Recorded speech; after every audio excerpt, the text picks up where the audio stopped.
Minanur Rahman, Hakim Ketua Pengadilan Tinggi Tanjung Karang Lampung, gemetaran saat memasuki ruang sidang pengadilan. Senin pagi menjelang siang 17 April 2017, sang wakil tangan Tuhan itu akan membacakan vonis hukuman mati kepada terdakwa Medi Andika Sarjana Hukum bin Haji Muhammad Basari, tersangka kasus pembunuhan dan mutilasi terhadap Muhammad Pansor. Vonis itu menjadi keputusan Hakim Minanur setelah ia dan hakim anggota lainnya beberapa malam melakukan sholat istikharah. Sebenarnya, bagaimana kisah pembunuhan dan mutilasi yang ternyata dilakukan seorang mantan brigadir itu terhadap korban yang merupakan sahabatnya sendiri? Inilah kisah dan ceritanya.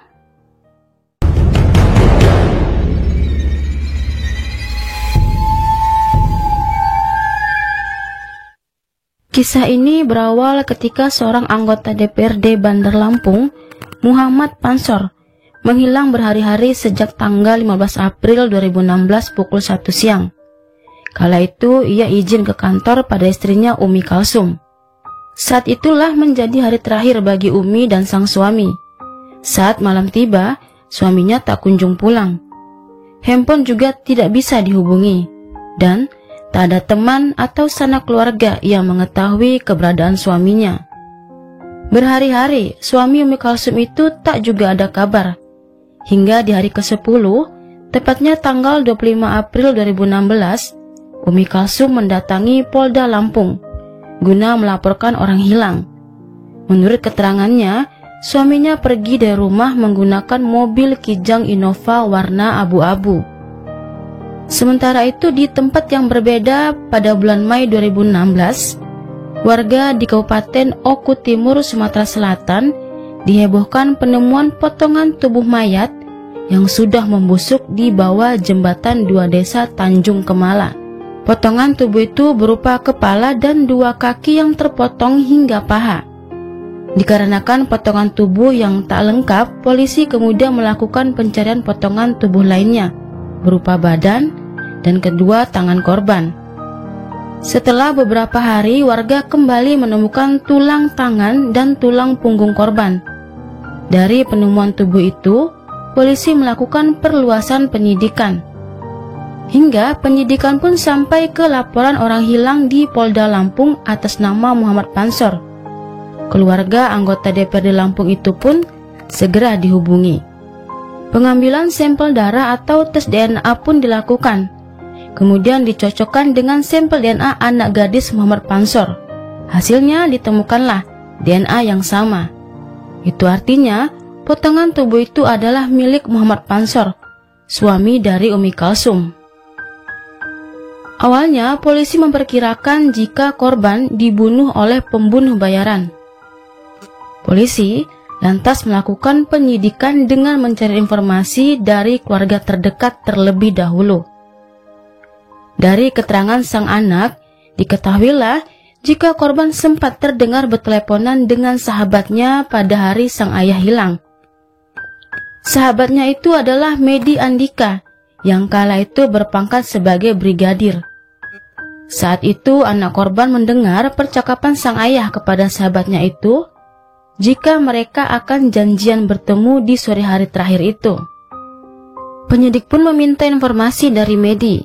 Saat itu Medi membantah jika ia mengetahui pembunuhan sahabatnya itu. Namun, penyidik melihat ada yang mencurigakan dari gelagat Medi. Lantas, penyidik pun melakukan pengembangan. Penyidik melakukan penelusuran pada tanggal 15 April, di mana dan dengan siapa Medi kala itu. Dari hasil penelusuran didapatkan info jika Medi sempat terlihat bersama seorang pria yang bekerja di Kedemi Aceh di Kecamatan Waihalim, Bandar Lampung, bernama Tarmidi. Tarmidi kemudian diperiksa. Menurut Tarmidi, benar, pada tanggal 15 April 2016, ia berada di rumah Medi, di salah satu perumahan di daerah Sukarame. Ia ke sana atas permintaan Medi. Hari itu Medi meminta bantuan Tarmidi untuk menemaninya keluar kota. Saat itu dia sempat melihat jika ada kardus di dalam mobil. Kardus itu yang nantinya dilemparkan di tengah jalan di dekat sebuah sungai di Martapura. Apa isi kardus itu, Tarmidi tak mengetahuinya sama sekali. Setelahnya, Medi meminta tolong untuk mencucikan mobil ke tempat pencucian. Tarmidi bahkan kala itu sempat berfoto dengan memegang pistol milik Medi dan mempostingnya ke akun media sosial miliknya. Masih dari keterangan Tarmidi, ia baru ingat saat di tempat pencucian mobil, Tarmidi dan karyawan tempat pencucian mobil sempat membersihkan darah kering yang ada di dalam mobil. Kala itu Tarmidi tak terpikir jika itu darah manusia. Tarmidi juga disuruh Medi mencari apakah ada peluru yang terjatuh di dalam mobil. Namun tak ada, yang ada hanya jok mobil yang bolong di sebelah kanan bawah. Didasarkan keterangan Tarmidi, polisi lantas menangkap Medi. Saat dimintai keterangan, Medi tak mengakuinya. Ia memberikan jawaban berbelit-belit. Polisi pun semakin mencurigai Medi. Karenanya Medi pun menjadi tersangka.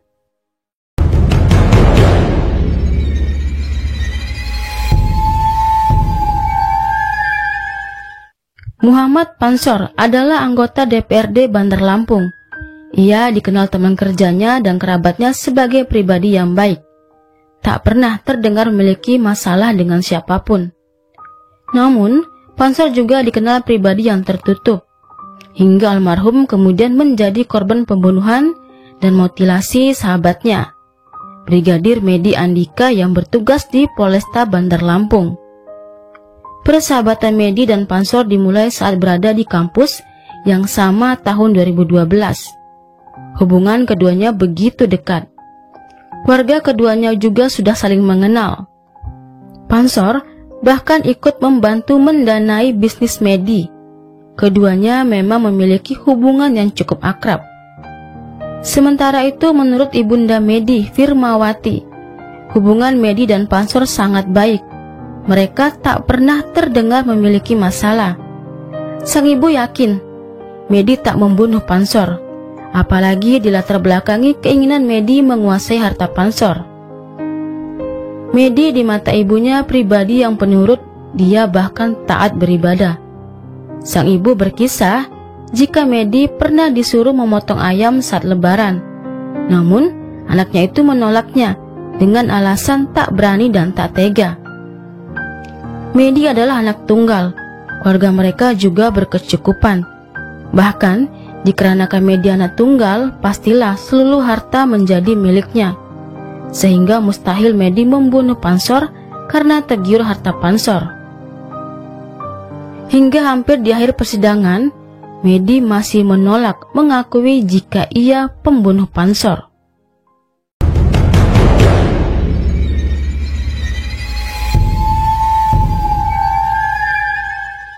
Menjatuhkan pidana terhadap terdakwa Medi Andika Esa MH bin HM Bastari, oleh karena itu dengan hukuman mati.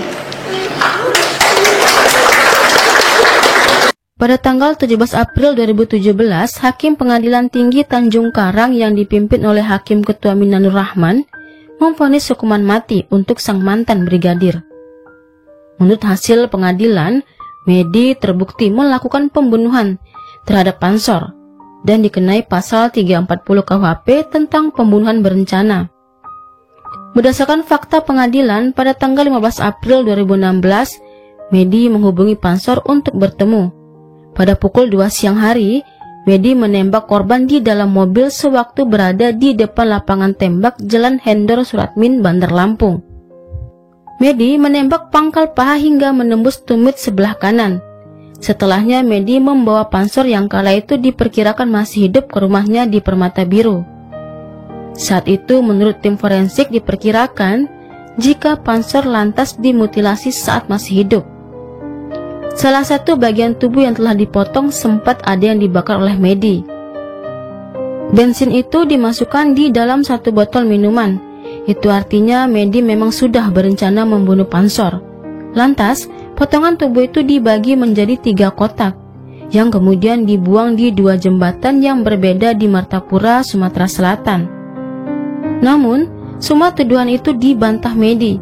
Dia bukanlah orang yang telah membunuh Pansor. Medi berdalih, hari Jumat pagi itu ia mengikuti apel. Setelahnya ia mengatur lalu lintas. Medi lantas sholat Jumat. Sekembalinya Jumatan ia mengurus beberapa pekerjaan. Termasuk ia sempat bertemu dengan Ridwan di sebuah toko di Hayamuruk. Kemudian ia kembali ke kantor hingga pukul 10 malam. Dan hal itu dia buktikan dengan menghadirkan rekan-rekan kerjanya di kepolisian. Namun, salah satu saksi ada yang mengaku jika benar ada bertemu Medi, tapi bukan hari Jumat itu, melainkan beberapa hari sebelum hari Jumat. Sedikit tambahan, selama berlangsung persidangan, istri almarhum Pansor, Umi Kalsum, selalu mengatakan umpatan pada Medi. Wanita itu mengatakan jika Medi manusia tak tahu diri. Jadi, jika bukan Medi, siapakah pembunuh Pansor?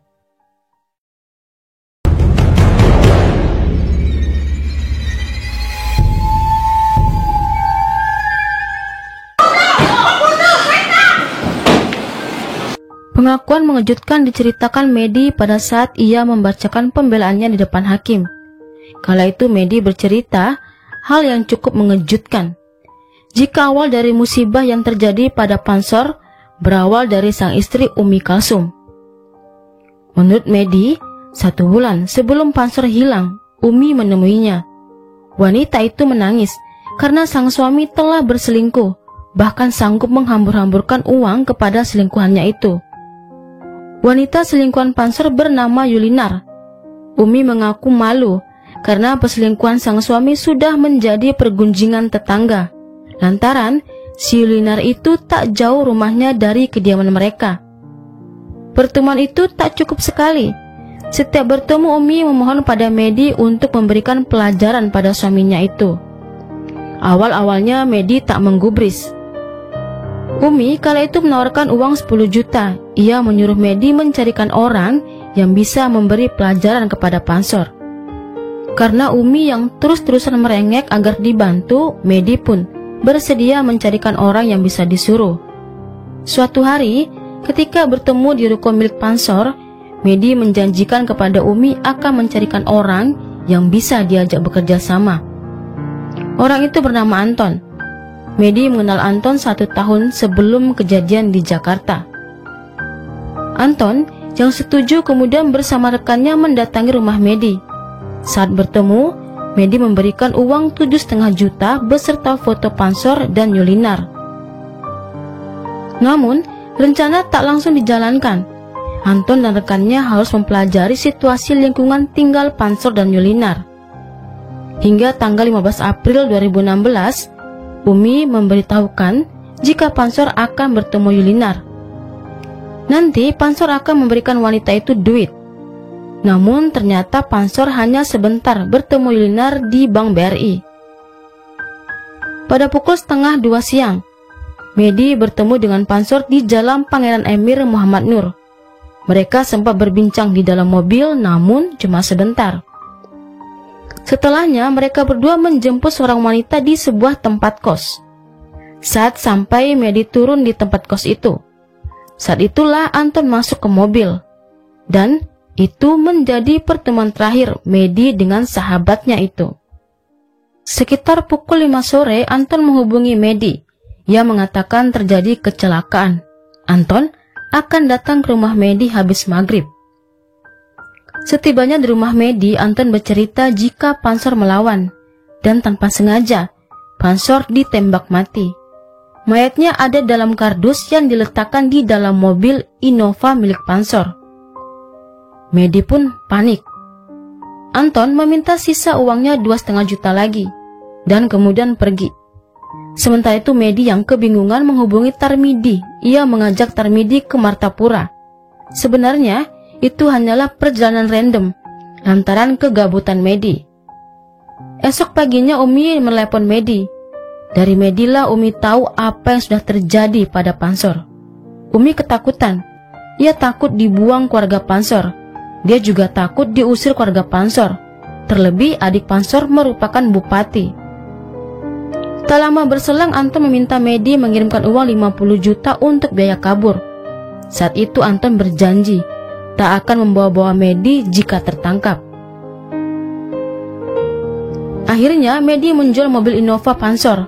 Medi bersama Tarmidi menemui Anton di Merak, Banten. Medi memberikan mobil itu pada Anton untuk digadaikan pada temannya di Cijantung sebesar 45 juta. Pertemuan Medi dengan Anton dan juga Tarmidi dibenarkan Tarmidi saat di pengadilan. Medi mengaku pada awalnya ia akan menyimpan rahasia itu hingga ia pun rela menanggung hukuman sendirian. Namun, inilah pengakuan Medi.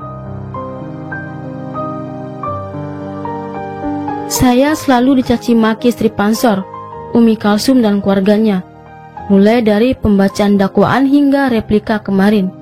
Itu sangat menyayat hati saya. Saya sangat sakit hati.